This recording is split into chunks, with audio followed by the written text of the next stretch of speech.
4 because I had friends. I think multiplayer is a shield we ought to take away before more and more developers drink the poison. Multiplayer games, especially ones with narratives, generally require a premise to explain why the multiplayer game is happening. In the real world, fully grown people don't just appear out of thin air and begin to grind. We raise those people for 18 years and then throw them out into the world to grind for themselves. Fallout, as a setting, generally uses the vault premise to explain the mysterious arrival of combat-aged outsiders. Vault 76 is a good start at a premise, but there are a few tweaks I would have made. As is typical for Bethesda, they could not help themselves and tried to establish the protagonist syndrome early.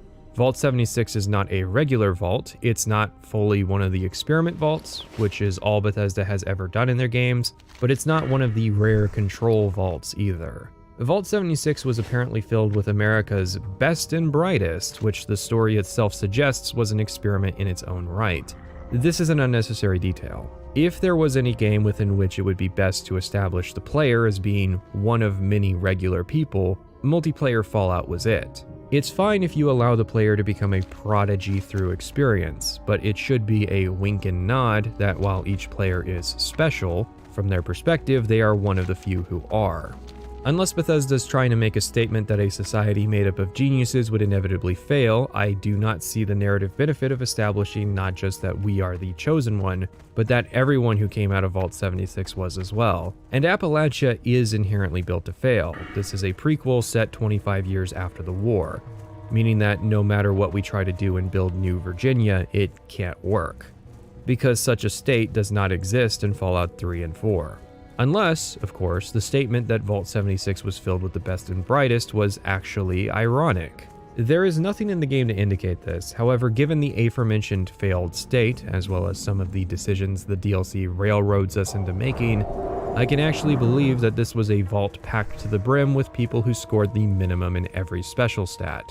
This is obviously a gameplay thing, but it is funny to imagine that we are the weakest, imperceptive, fragile, rudest, moronic, clumsy person to ever exist, and it goes without saying that we were born unlucky. However, an even bigger issue with Vault 76 is Reclamation Day. So we established that a minority of vaults were actually designed to house people to repopulate after the war. There were 17 control vaults out of 122 total. If Vault 76 was actually an experiment, then Bethesda has never done a control vault in any of their 3 Fallout games, despite featuring 19 vaults with numerical designations. However, Vault 76 has invented an additional feature, Reclamation Day. The vault was designed with planned obsolescence in order to force the residents to go recolonize the wasteland. So, 48 hours after Reclamation Day, the life support will shut down and kill anyone staying inside. This is really dumb, not just narratively, but also in terms of your premise. Vault 8 was a real deal control vault that did not house the best and brightest. It received the all clear from the Enclave after 14 years, after which residents used the still functional vault as an anchor to build a city. Vault 15 was an experiment vault that released its subjects after the conclusion of the test, a detail Bethesda seems to forget when they write their vaults. Who went on to found the city of Shady Sands, which now sits as the capital of the communist state of the New California Republic. I think the only reason Bethesda added the Reclamation Day clause is because they established a precedent with Vault 101 and 111 that people could live inside the vaults forever, so why would anyone ever want to leave? Of course, forgetting the plot of those games being about reasons why people would want to leave the vaults. Vault 76 should be a centralized hub area for the game. All the players are vault dwellers, so it would make sense that players would be allowed to use this as a common area to rent out vendor stalls, as well as having services and crafting stations here. You can leave the reason for us leaving blank because obviously it's an opportunity to fill in details about our character. It gives you an opportunity to have human NPCs inside the vault, which doesn't affect the story in the slightest compared to the destruction that the Wastelanders DLC wrought, and it helps flesh out the character of the Overseer, since she left first to complete her mission. She has to make a choice between staying to administrate the vault and completing her mission. As is, it seems as though the Overseer is saying that if she can't be the Overseer, no one can. And so she's closing the vault to reinforce that. not helped by the fact that she doesn't even have a name. Now, let's talk about that date, October 23rd, 2102. Originally, we were only supposed to be in the vault for 20 years, which is strange because Vault 8 had planned for 10 years and got the all clear after 14. 25 years is an awkward amount of time, and it's unfortunate that once again I find myself taking issue with specifically this number. If you were 20 years old when you entered the vault in 2077, then when you left the vault, you would be 45 years old. However, remember, we are the best and brightest. Of course, how do you quantify that? You would have to use accomplishments, which would generally mean education and achievements. If you were a soldier, then I imagine you would have to be in the military for years to establish yourself. If you were a scientist, then you would have to have completed a college education and distinguished yourself with years of research. If you were a doctor, then you would have to have lengthy education and years of practice. And all of these people apparently moved to and found jobs in West Virginia before the bombs fell. Meaning that most of the pre-war adults who would have left Vault 76 would have been too old. For reference, the regular people admitted into Vault 8 who were 20 when entering would have only been 34 years old when exiting. This compounds the issue of Reclamation Day and the qualifications, since Vault 76 would have inevitably been converted into a nursing home to house the pre-war residents. Vault 8 would have also had a hard time with its age gap. It's just that they didn't close the vault doors behind them. Hell, we meet the Overseer in Wastelanders. She was hand-selected to complete a dangerous, combat-oriented mission after the vault's closing, but I've met people with kids fighting over their inheritance who look younger than her. Which, of course, is funny. In the original main quest line, we never meet the Overseer. In one of the logs, she is heavily injured without any stim packs. That's not to say I think she should have died. I mean, ask me that question when we get to her part in Wastelanders. Rather, meeting the Overseer early means that there can never be any suspense created about whether or not we're listening to the words of a dead woman, because we know she's alive. Elderly, but alive. And then you have the vault babies. From the Overseer's terminal, we know a couple of the geniuses had kids while inside the vault. If you were born in the first 2 years, then you would emerge on the plan made a full adult. The 5-year delay wasn't decided until close to the original Reclamation Day, so most of the prospective parents would have been under the impression that any kids born after only a decade would be forced to leave the vault as children. 25 years is perfectly in the middle of an awkward generational gap where most of your geniuses coming out will be too old to do anything effectively, while most of your vault babies will be too young to participate. Especially since, remember, we're kicking all of them out to fend for themselves. In order to foster a future generation of children, most of the vault dwellers who want to have kids would need to do so before or while they were still in the vault. If the pre-war adults are coming out of the vault at a minimum of 45 years of age, that is far too old to wait until after New Virginia is founded. Meaning that most of the emerging Vault 76 dwellers would have to be parents actively raising children, who are having the only shelter and security taken away from them, and were not even supposed to receive a firearm. Nor does the Overseer's mission involve using a deck. People are not only being forced to fend for themselves, but also their children and the elders, who would almost assuredly just be left for dead. The only narrative reason why 25 years as a minimum is necessary, sadly, is to explain why the Brotherhood of Steel is in the game. In other words, if the Brotherhood weren't in this game, then Reclamation Day could have happened much sooner. They also could have delayed Reclamation Day to a full 50 years, like Vault 15, in order for the Vault babies to be given time to form into a fully independent generation, but then the Overseer couldn't be written as a pre-war character. Now, if Bethesda is intentionally doing this because they want to set up the Vault 76 dwellers for failure in order to preserve the continuity of Fallout 3 and 4, then I guess good job. The only way you could have made us less likely to succeed was if Reclamation Day was in the middle of winter, we weren't given jumpsuits or Pip-Boys, and the Mr. Handys started shooting the Vault dwellers on the way out. You could make the case that the Enclave didn't actually care about rebuilding America through the vaults, or that they didn't think the war was going to happen, so that is why Vault 76 is so poorly planned. Except that doesn't work because Vault 76 has a special, extremely important purpose. There are 3 nuclear missile silos in West Virginia, which are automated to the point that they can produce more missiles as they get used. Obviously, this is going to be of immense interest to the Enclave after the war, and really to pretty much everybody still living on planet Earth. The Overseer's mission is to secure these silos, and the Enclave was very serious about that. Like, break off your marriage because we think it'll compromise you. Serious. Now, I'm not going to jump into the implications of that just yet because we're still talking about the vault, but that is a point in itself. We are still in the introduction of the game, and there are several key issues just in the premise which scream that these details were quickly written down. What was Vault 76's experiment? Well, we need to let the people out, so it can't have one. We don't have time to see if the concept already exists, so we'll just say the experiment was that a bunch of smart people were inside the vault. How long were they there? I don't know, 20 years sounds good. We'll say 25, but there was a delay to sell how dangerous it is out there.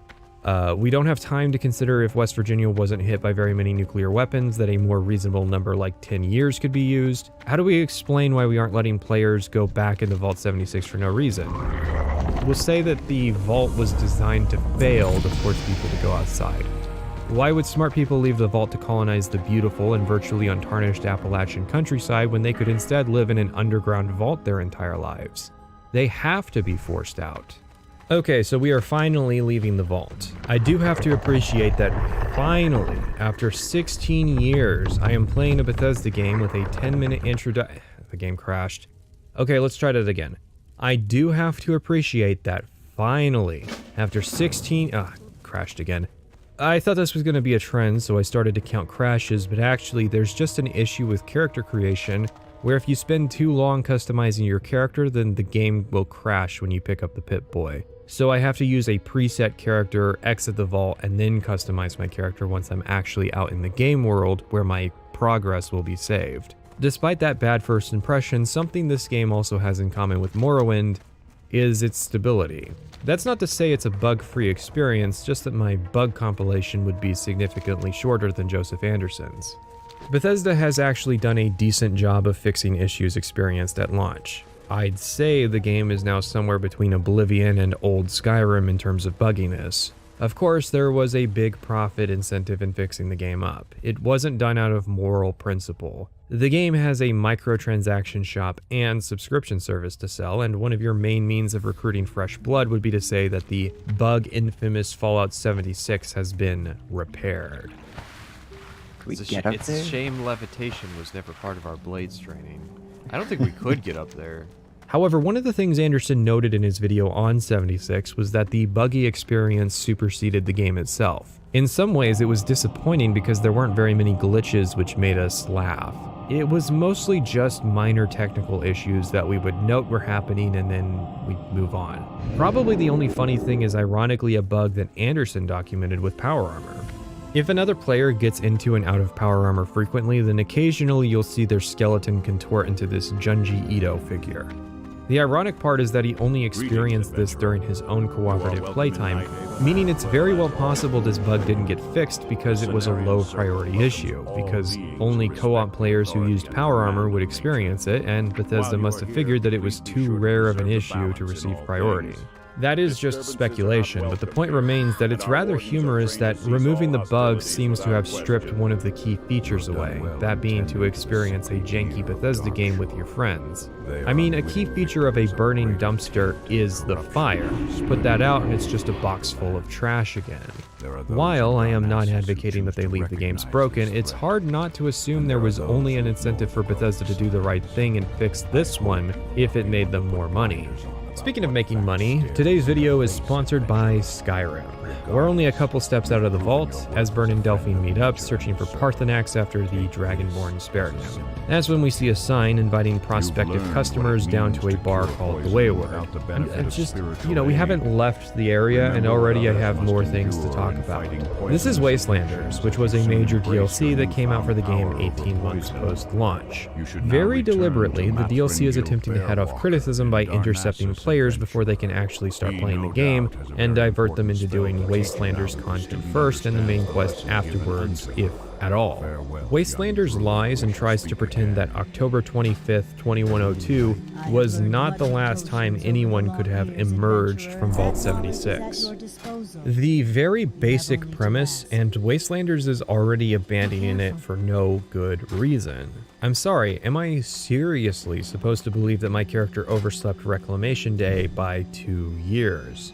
If that is the case, then that means that Vault 76 is actually still fully functional, meaning that it could be converted into a habitat and used as a base of operations.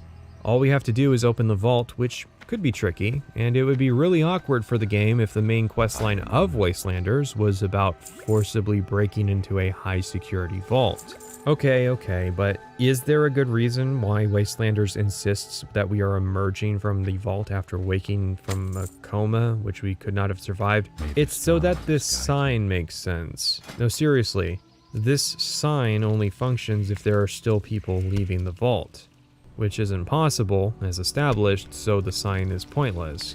But the sign has to be there so that players are properly pointed towards the Wastelanders content if they start their character after April of 2020.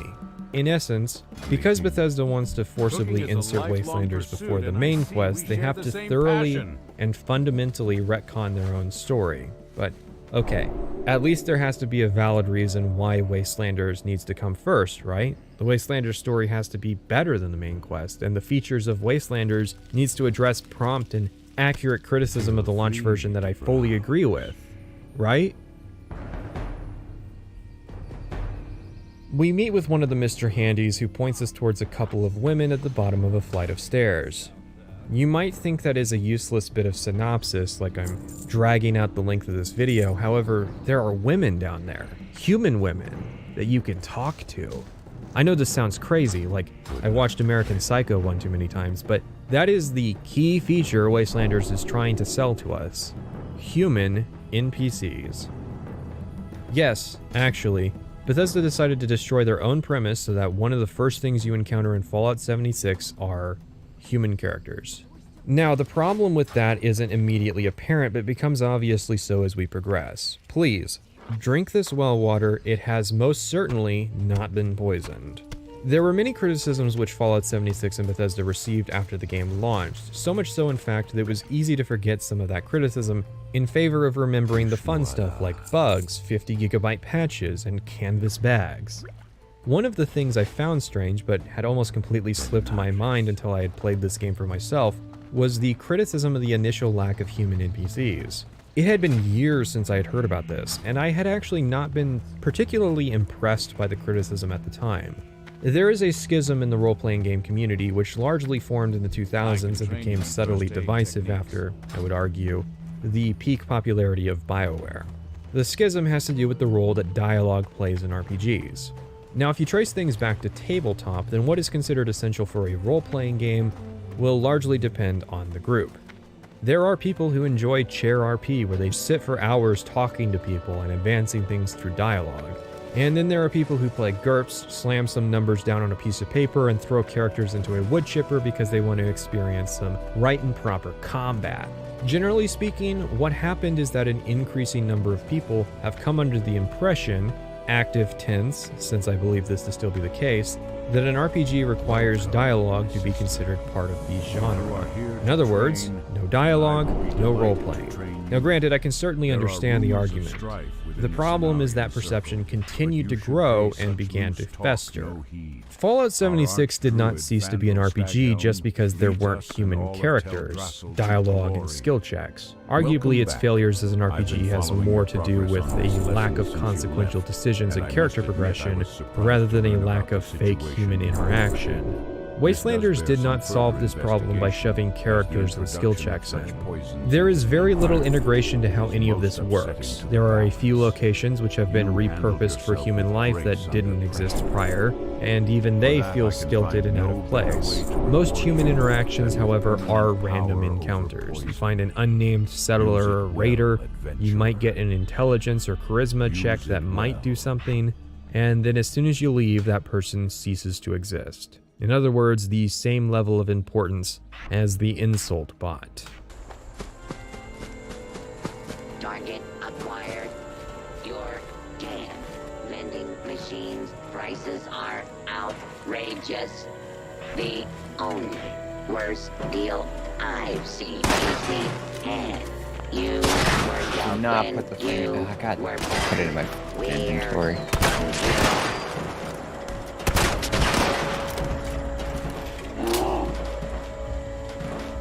Leave them. That's for putting garbage in my inventory. Of course, it was never as simple as just adding the missing puzzle piece. Just drop in the missing characters and bam, it's a fully fledged Fallout game. The puzzle piece was never missing. People mistook the absence as a technical limitation, even though every sign in the game indicated that it was extremely intentional that there weren't supposed to be people here. And I don't believe for a second any Bethesda devs who have said otherwise are being truthful. If you got a mountain of criticism about your new mustache, wouldn't you also say that you were just experimenting and had always planned to shave it? I can certainly understand the people playing in 2018 struggling through a game that was having constant issues with functionality, not really paying attention to the finer points. And I'm not coming here to say that Fallout 76 had a mastercraft story. I've got problems aplenty with how its main storyline did things, but it's also got its merits. The main questline of 76 is the best storyline that is in the game. If I were to rate the stories, all of the DLC storylines having their ratings combined would still be less than the base game. Here's the thing. Fallout 76 has an experimental storyline. I think it's really interesting that Bethesda attempted to tell this story. The war happened, but not much of it seemed to reach West Virginia. Yet we come out of the vault and everyone is just missing. There's no people around. There are signs of people surviving in post-war Appalachia, but something has obviously happened to them since then. In order for that to work, there has to not be people here. At the very least, if there are people, then they can't appear until after the point in the story when we reach Morgantown. It would probably be best if a DLC that added NPCs did so in a completely new area. But, problem. Wastelanders is addressing a core criticism of Fallout 76. A bad criticism, but a popular criticism nonetheless. In order to establish credibility as being the update to fix the game, Fallout 76 has to shove human characters into the player's face as fast as possible. I mean, it doesn't have to do that artistically, only financially. So, to cover our bases, we'll redirect players' initial quests to encounter people, we'll shove in tons of random events to catch players who may already be past that point, and we'll tie some in-game progression to doing the Wastelanders questline. It might be cynical, but we've got microtransactions to sell. As a result, not only do you heavily encourage players to do a legitimately terrible questline first, but you also undermine some of the game's only interesting content at the same time. And, in addition, you give new players a false impression about the standard of quality. See, we're being directed down to a bar called the Wayward to do a 4-part questline, although that itself is being generous, given one of the parts is just to show up. But if you want the Overseer's Log, you have to do the first part. It's a false impression because, aside from each update's main storyline, there is nowhere in the game that handles content like this. If you were playing this for the first time and did this questline, you might get slightly excited for what all stories the game has to offer before realizing that Bethesda was actually being deceitful.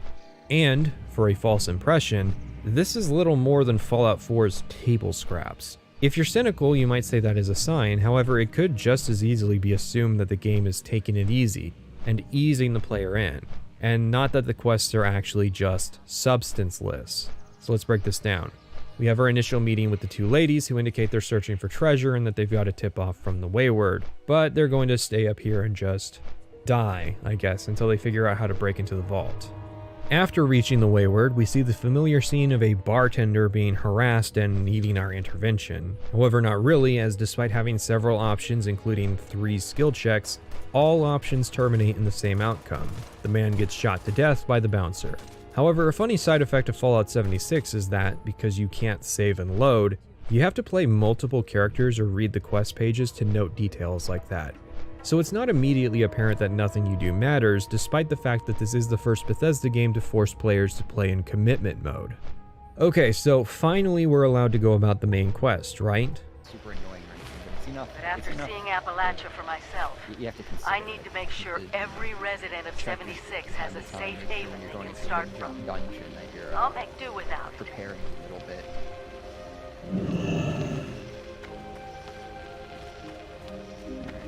think I'm good. Not that it really matters. Oh wait, I gotta... If it's still standing, the town of Flatwoods is Wait, the further note, down this the road. hollow note knew to stop while I Find was me laying there. down. This is the Overseer. Signing off.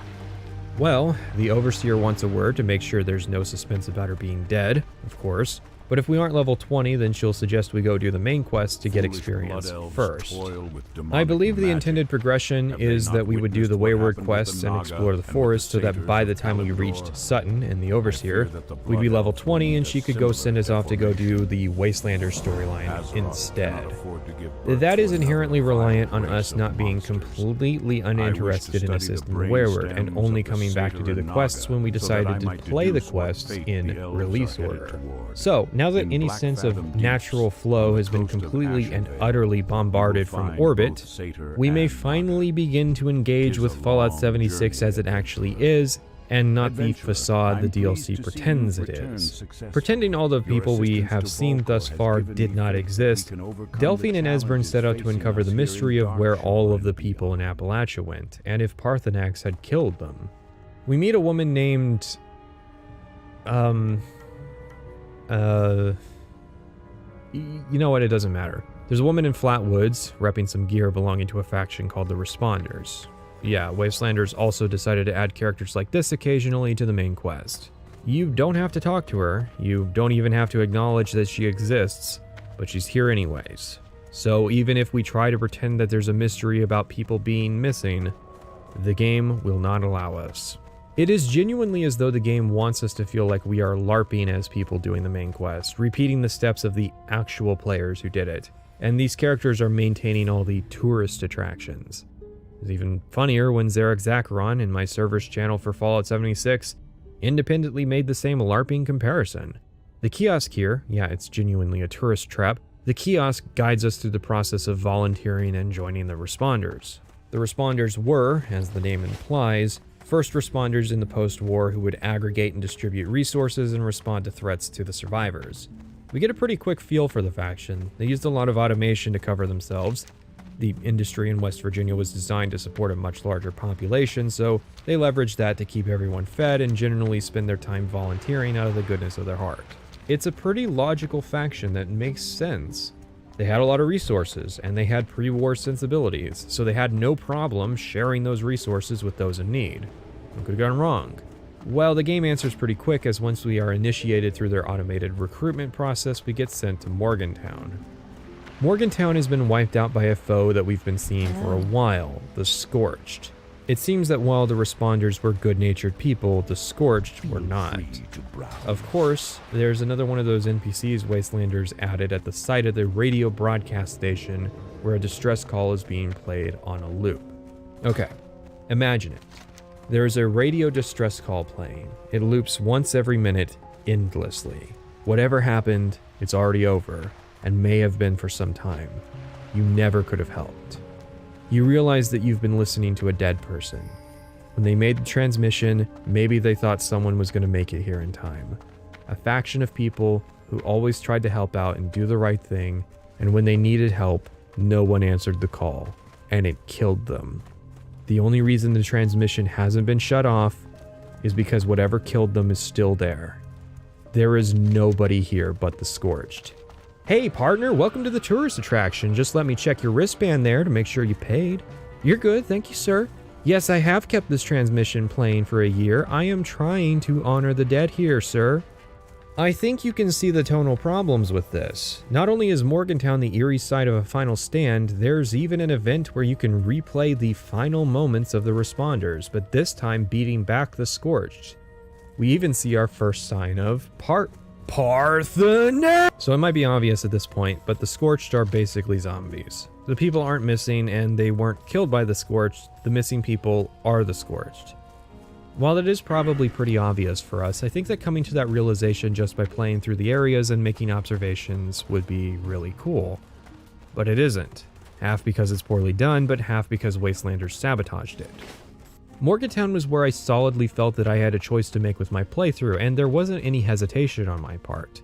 I could continue to play the drivel I had been presented by Wastelanders, Or I could continue the part that I did find genuinely interesting and play through Fallout 76's main quest. And it was not a decision. Everything screamed at me that the base game had done it better. The world building and storytelling had come together. I was genuinely interested to see how the game would go about telling its story without human characters, even if I had a feeling that it might not be the best. But most of all, this was a main quest where I was not going to be asked to pointlessly cover the same ground over and over. Each time we had done the main quest up to that point, we had ended up somewhere new where we could get into fights, loot buildings, and see the world. This is probably my favorite Bethesda game world since the Shivering Isles, so the main quest being less rigidly structured in favor of simply guiding us through the world they had crafted was appealing to me. One of our early play sessions was literally to just complete a loop that looked interesting on the map, but more than anything, it was the obvious cynicism of Wastelanders that repelled me from doing those quests and making the decision to do the content in release order. Appalachia is an interesting world. It has 6 distinct regions which are separated by actually tangible level divisions and environmental hazards. I would say that the game was absolutely at its strongest when we were going through the world and seeing what it had to offer. Perhaps one of the most interesting realizations was that the lake we had been traveling towards on the paper map was no longer there.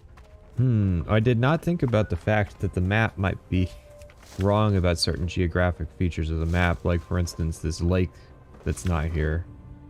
And even better was that later there was a story for why that was. So I don't quite get what's going on with the water in this world. I don't know either. The bombs dropped, all the water's irradiated, but all the riverbeds seem dried out. So that implies that there's less of a water supply? Like there's not enough snowmelt to fill rivers? This is actually a subversion of my expectations because I was just expecting either no answer or a stupid one for why the rivers seem to dry up, but it actually has something to do with the main storyline. The map uses vertical cliff faces and valleys in a way that appropriately channels you to new areas.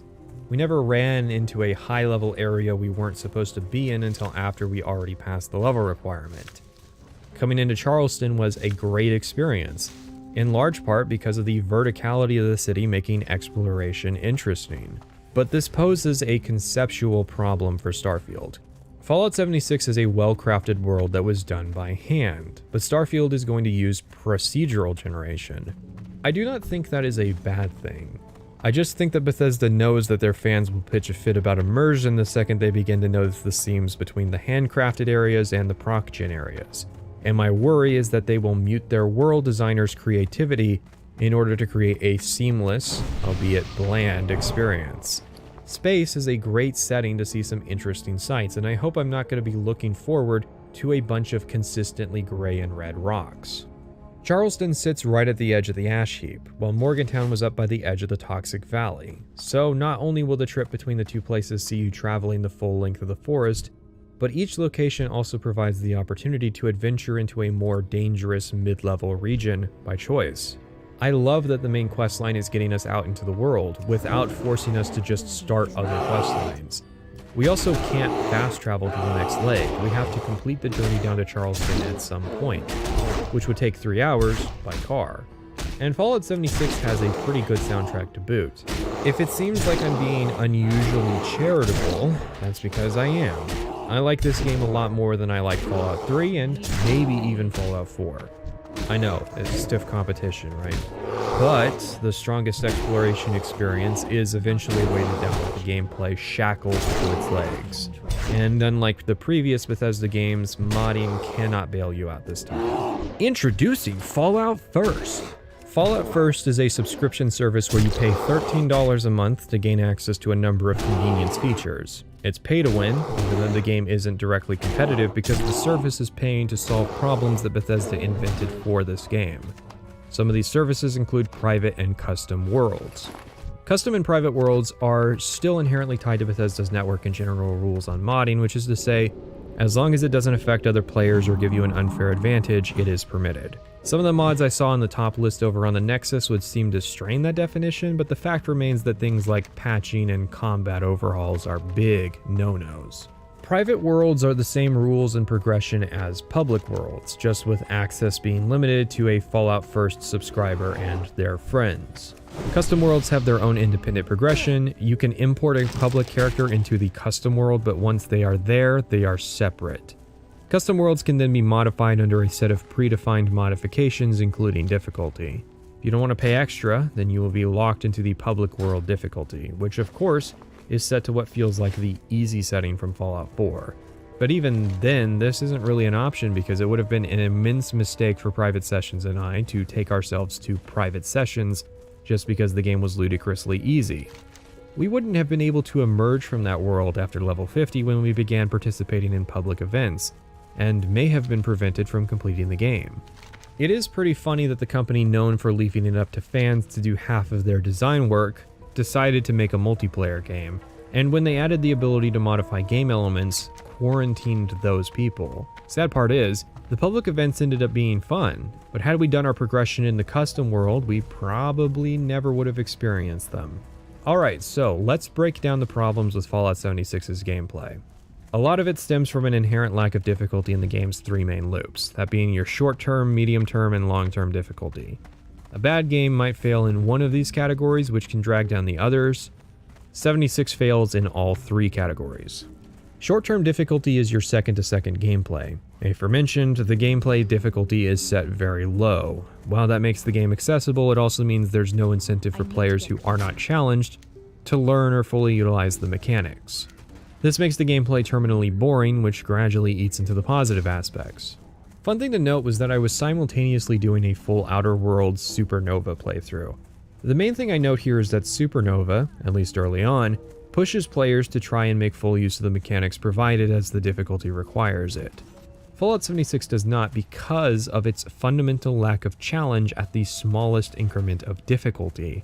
I wasn't even using VATS to help supplement my damage by taking advantage of critical hits until after 35 hours, when I had hit level 50, which is the level soft cap.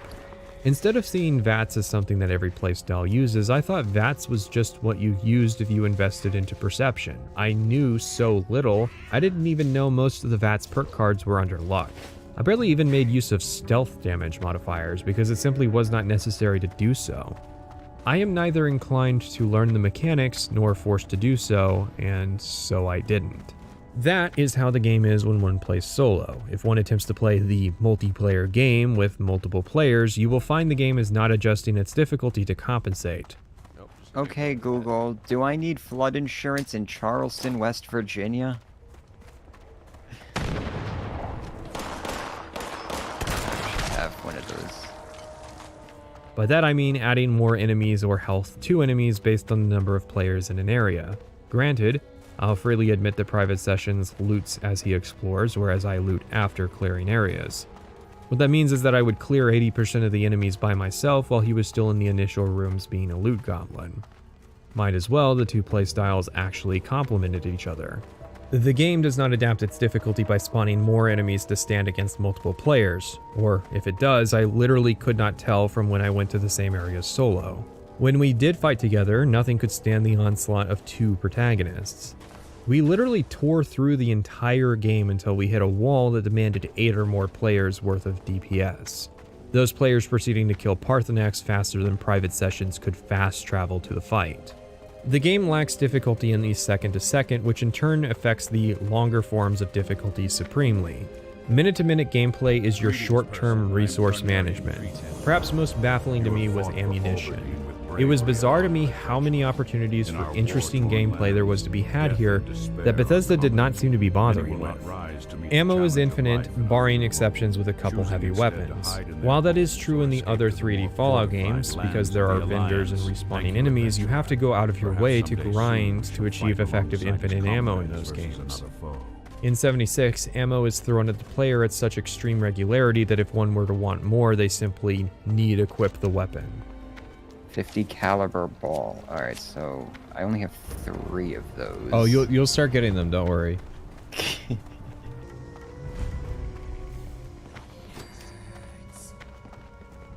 Oh, what the fuck?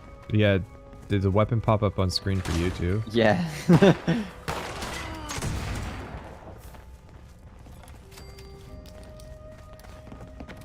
He's got a weapon.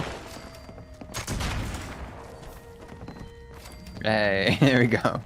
50 cal. And alien blaster rounds.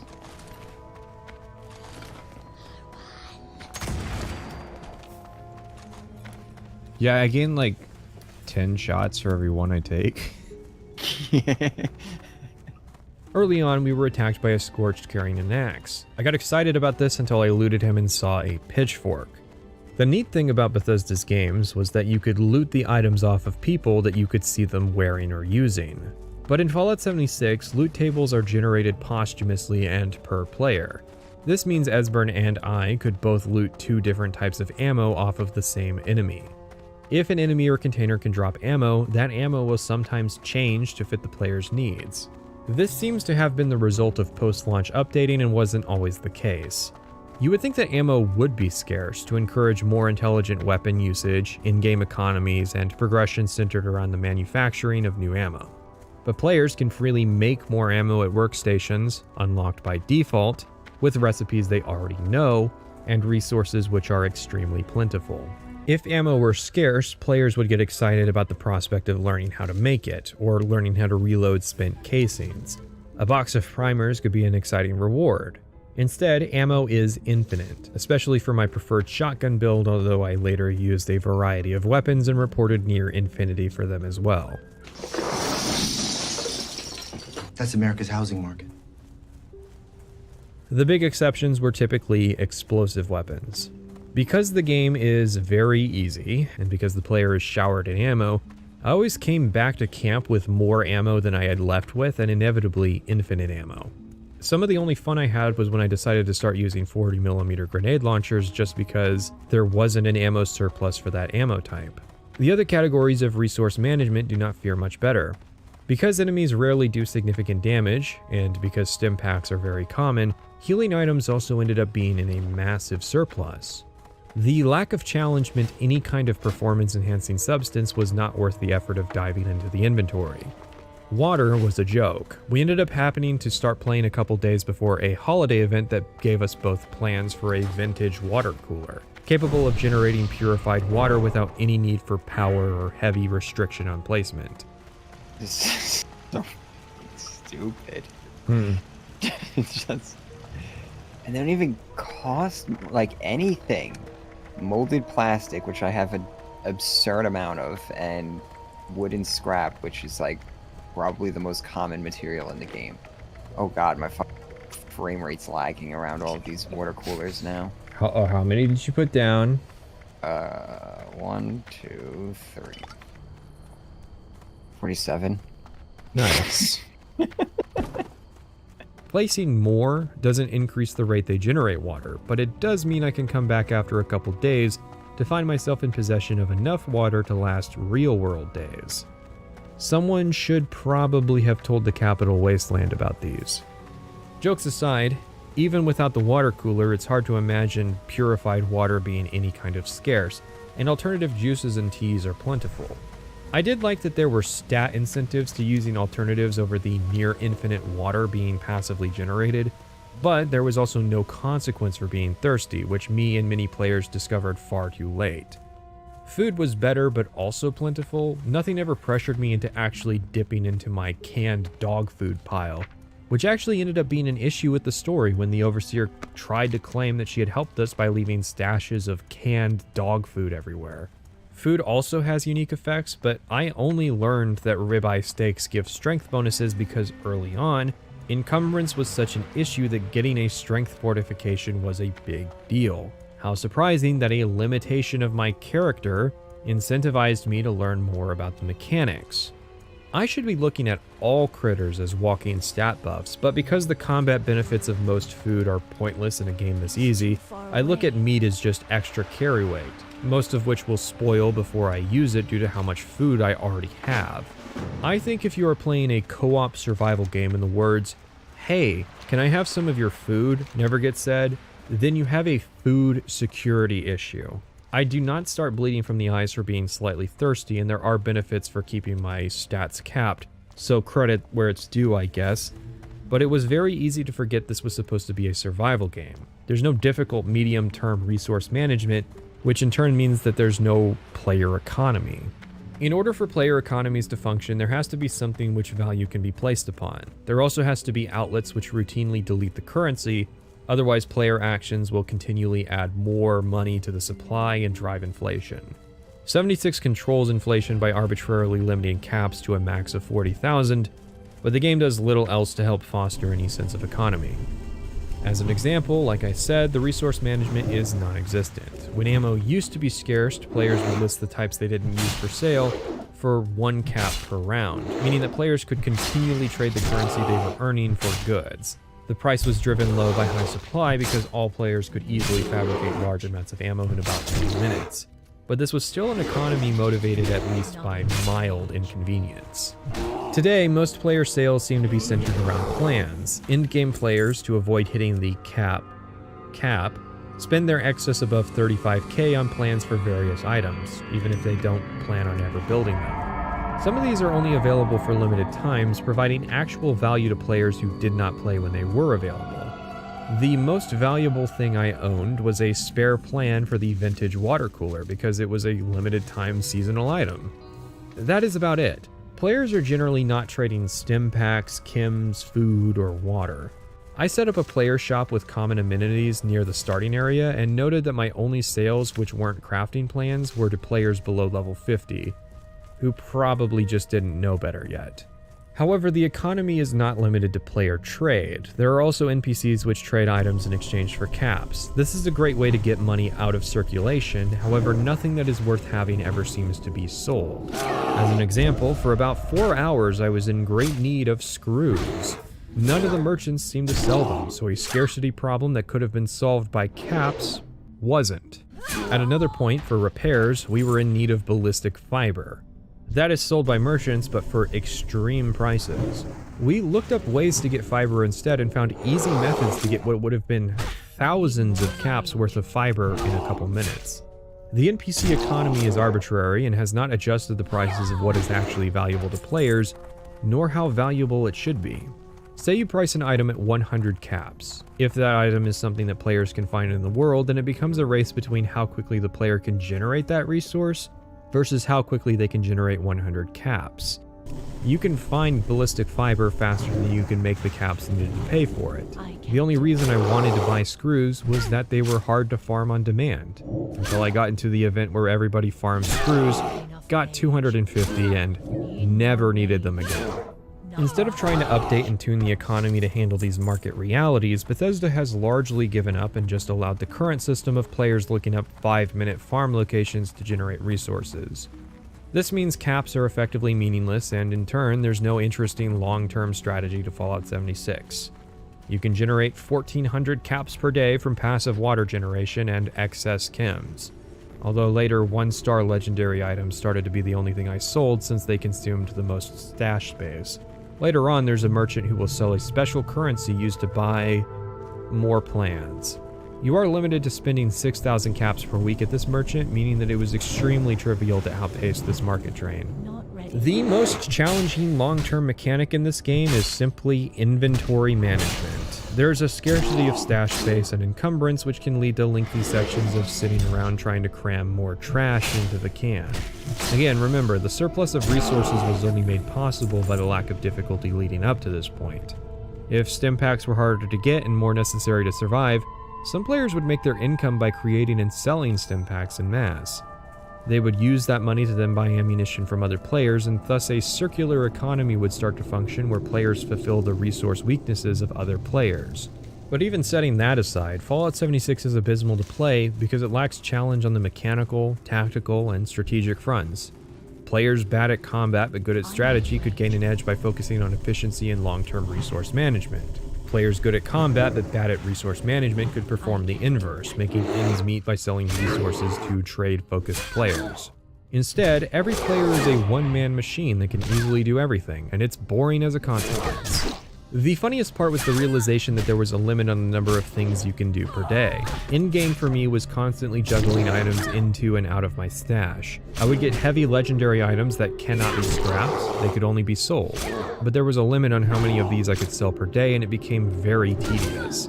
I realized that the stack of awful legendary items I would occasionally see abandoned at event sites were players who gave up on trying to use the whole animal and just abandoned the literal garbage that they had been accumulating. And inventory management is really only a challenge if you're a hoarder. If Bethesda were smart, they could implement a gameplay difficulty system that rewards people playing on the higher difficulties with more experience. I actually don't understand why this isn't already the case. See, the One Wasteland update changed the level scaling system. It used to be that enemy levels were determined by the player who spawned them. That started creating problems as the average player level went past the point that lower level players could handle. A high level player could walk through an area and inadvertently create a difficulty trap for new players. Now it works by scaling every enemy to the level of the player, a sort of quantum level determined by the observer. There are some minimums to keep low level players out of high level areas, but generally enemy levels are per person, even if two people are fighting the same enemy. I would imagine the system works by calculating the amount of damage you do, translating that to a percentage loss, and then sending it to the other players in order to accurately portray health loss on their side. So, if you can do that, it's not a stretch to assume you could then change those values to be per player. All that playing on hard does in Fallout 4 is give the enemy a multiplier against their base health. And imagine the only concern is, what happens when I play on very hard and Private Sessions plays on very easy? Do I still receive the XP bonus despite being carried by someone who can one-shot every enemy? It is a system that could be gamed, but considering the existing lack of value anyways, it really wouldn't matter. Just put an exception to difficulty health values on legendary enemies and you'll cut out 90% of the cheese but keep all of the benefits. Instead, players who could handle more are relegated to hours of tedium for the occasional fun fight. When people were talking about the previous Bethesda game's lack of tangible progression, making it feel like the tires are spinning yet the vehicle is not moving, this is the logical endpoint of that observation. The only difference between level 1 and level 50 was access to power armor and heavy weapons. I guess we can talk about leveling in Fallout 76. Levels means special points up to level 50, so 49 attribute points to allocate over the course of the game. Special then allows you to equip perk cards. For example, Shotgunner is a strength card, and each level of the card requires an additional point invested in strength. I didn't hate it because it means that there is some build variety, and if you want to switch playstyles, you'll need to start leveling for a while to unlock all of the cards you need. However, you can change these cards on the fly for no cost. There's only a minor inconvenience if you don't have the special points you need to equip a card. An example would be equipping cards that allow you to unlock doors only when you find those locked doors. Because of the ease of the game, I found it prudent to invest myself only in cards, which gave me more utility, and only invested in actually making my character better at combat far later into the game. Yes, it was this easy, even without increasing my damage. This was part 1 of a 4-part edit of my Fallout 76 video. I didn't say series because it wasn't meant to be serialized. Yet here we are. If you want to see the full cut, uncensored, at an even 4 hours 20 minutes, head over to my or Private Sessions membership platforms. You only have to pay one of us to get both videos. Otherwise, part 2 comes out next Friday. Simple explanation. YouTube has flip-flopped on its guidelines multiple times just in the stretch I've been making this video. That, and Skyrim Act 2 getting manually clipped, has motivated me to take on a defensive posture. I still want to do my thing, but if YouTube wants me to just guess what I did wrong in a video that is literally 11 hours long, then I'll need to segment my videos so that I can better gauge what the problem is. Going forward, my policy is to make the full version for adults available for patrons. On a positive note, go check out Private Sessions' video, which will be premiering after this one. AP, whatever. Oh boy, the game's nice. This is gonna be some nice footage, I'll tell you what. Now. Drink to gain positive effects. What? Well, I think it was telling me to get closer. Drink beer.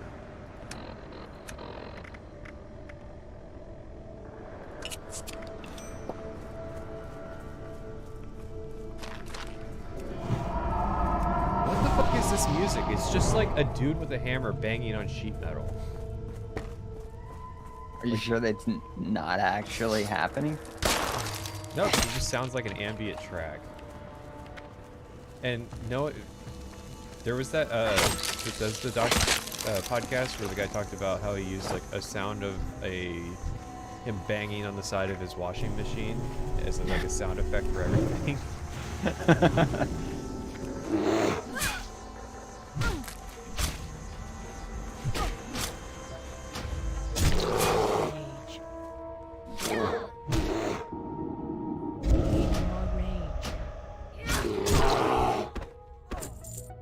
No Man's Sky isn't very good. Ahead of my video on Starfield, I wanted to cover some space games and, well, reflecting on my collection of videos, I can easily conclude that this has been the most difficult game I've played on this channel. Not because of mechanical challenges, but more of a literal technical challenge.